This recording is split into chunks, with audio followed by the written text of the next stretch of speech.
Ok, je suis devant un Runonga où je laisse le soin de se présenter. On vous appelle Runonga. Oui, on m'appelle Runonga Adodo Tchetula. Je suis le premier vice-président de l'Union nationale des mamies d'Ahunon du Bénin. Et je suis le secrétaire chargé à l'organisation de la concertation, cadre national de concertation des religions endogènes.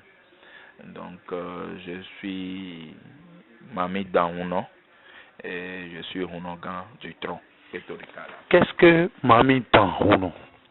Mami d'Ahunon, au fait, quand on dit Mami dans là, les gens font beaucoup d'amalgame entre Mami et puis dans. Vous savez, si nous prenons comme exemple dans, qui est la collectivité, vous savez que c'est plusieurs familles qui composent la collectivité. Donc, Mami fait partie de la collectivité de dans. Donc, c'est une partie de dans qui est Mami. C'est l'esprit de l'eau. Et l'eau, précisément l'eau de mer. Donc, c'est ça qui est Mami. Donc, si quelqu'un vous dit je suis Mami dans mon nom là, c'est toute entité qui couvre l'eau, qui gouverne l'eau, qui est dans. Donc, y compris Mami, c'est pourquoi nous disons Mami dans mon nom. On doit dire tout ça. On ne peut pas dire Mami tout court. Il y a une différence entre Mami et une différence au dents. Oui, il y a une petite nuance, différence là. Pourquoi? Parce que quand tu dis Mami tout court, c'est tout comme si tu es seulement chose là, capable de faire seul Mami.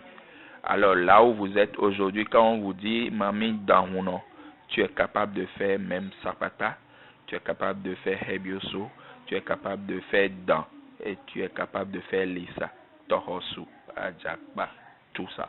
Et l'origine vient d'où? Au fait, l'origine, est-ce qu'il y a une origine pour ça? Il y en avait chez nous, au Bénin, ici, mais malheureusement, il n'y avait pas du beau autour. Qu'est-ce que vous appelez du beau? Il n'y avait pas d'esthétique autour. Et pour avoir l'esthétique, nous disons que c'est les Ghanéens qui ont pu nous amener cette esthétique qui manquait à cette tradition au Bénin. Sinon, vous allez aussi, entre-temps ou depuis des temps, nos grands-parents disaient dans Wewe ou Lisadan ou Wete. Tout ça, quand ils te disent dans Wewe, il faut te dire que c'est une divinité de mer.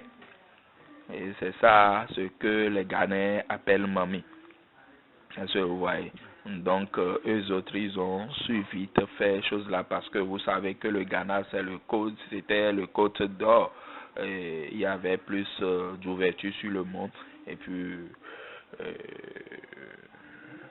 l'émancipation a été très vite par rapport au Bénin. C'est pourquoi.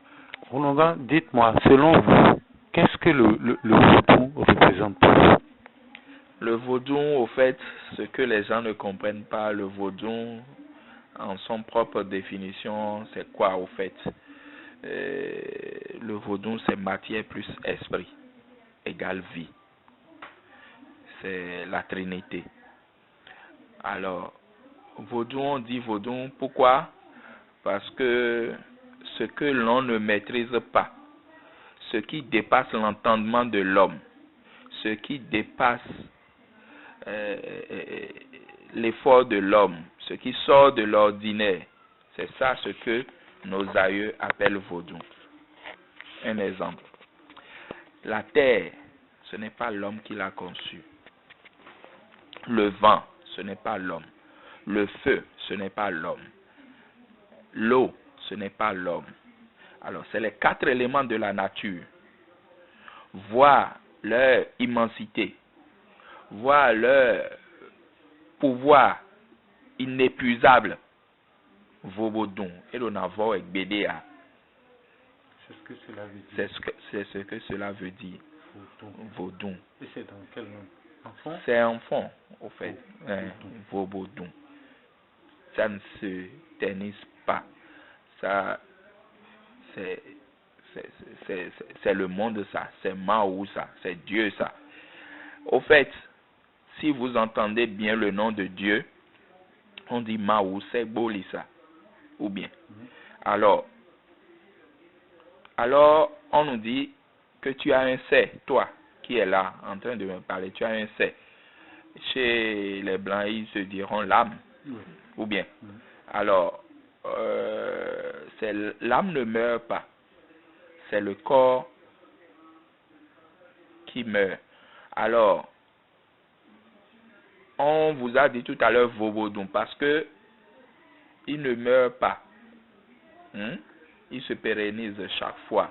Il repart, il vient. Il repart, il vient. Alors, les 4 éléments de la nature, feu, l'air, l'eau et la terre, quand ils sont en individualité, nos aïeux l'appellent Vodun. Mais quand les 4 se mettent ensemble pour faire un, ça devient Dieu. Est-ce que vous voyez?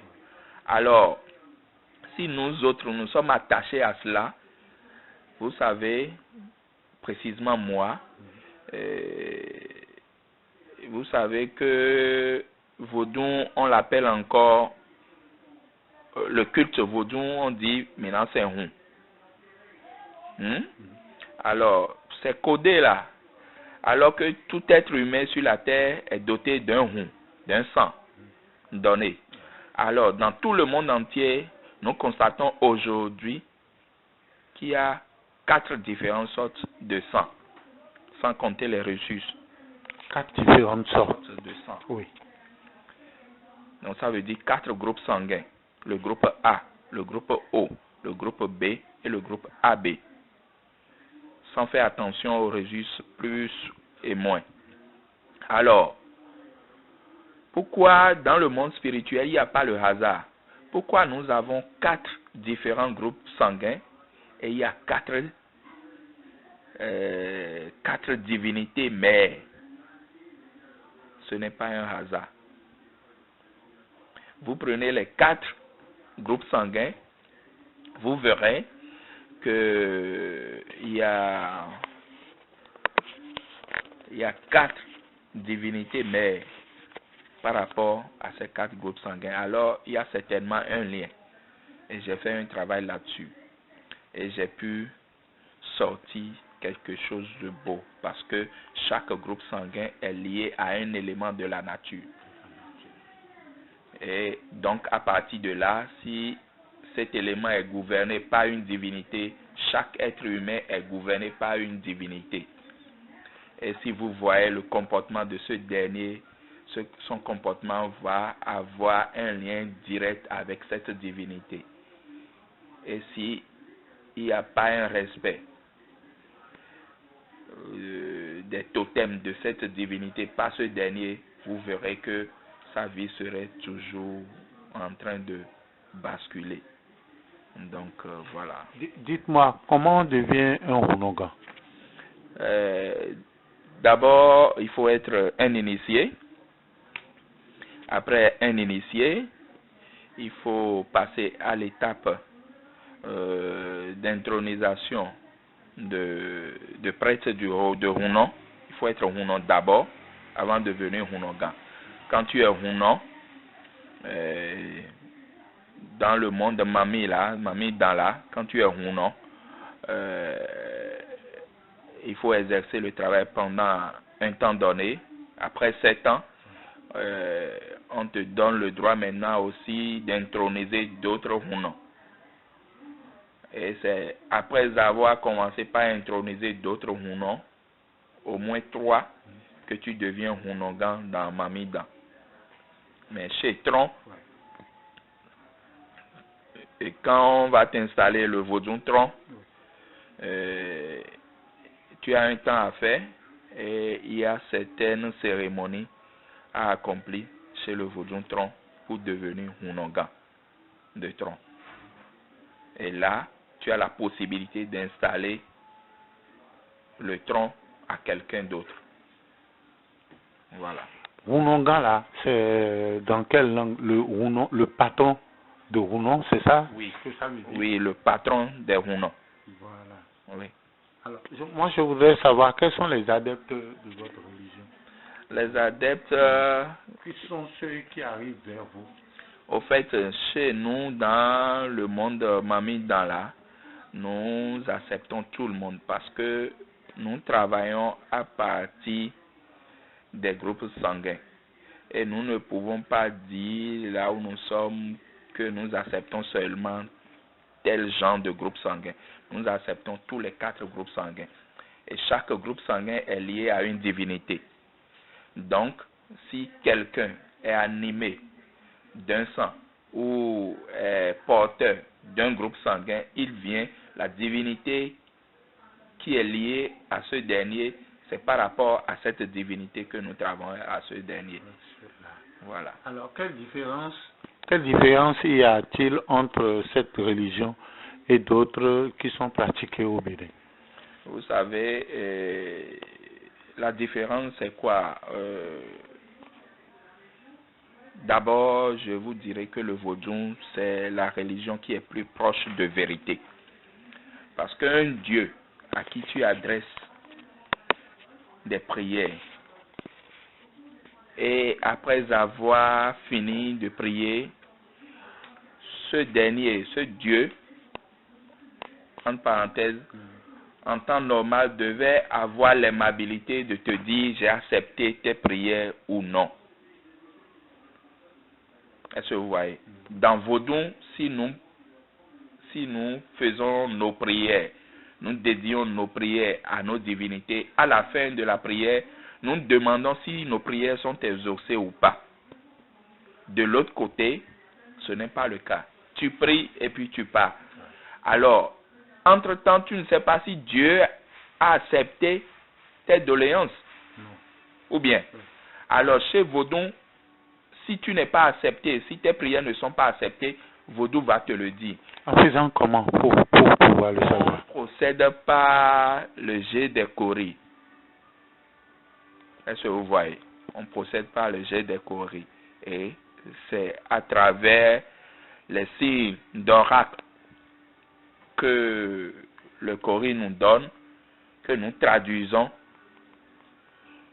si ce jet a été accepté, si nos prières ont été acceptées, le signe va nous le révéler. Si c'est refusé, le signe nous le dira. Et pourquoi c'est refusé, on va chercher la cause.